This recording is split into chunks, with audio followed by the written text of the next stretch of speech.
Hawak na ng mga otoridad ang top 4 most wanted person provincial level na may kasong rape matapos itong maaresto ng kapulisan ng Bantayan sa Purok Bontay 3, Barangay Lipayran, Bantayan, Cebu, noong ika-6 ng Disyembre ng taong kasalukuyan.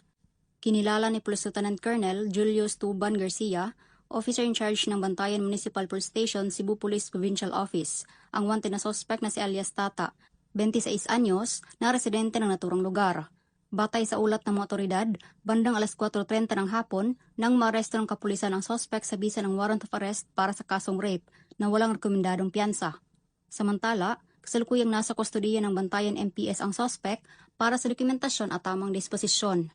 Meron po tayong nahuli o the crime of rape by virtue of warrant of arrest through our intel-driven operation o Bantayan Municipal Police Station tracker team kasama ang Regional Intelligence Unit 7 na ang ating akusado ay rank as top 3 most wanted person of municipal level and top 4 provincial level.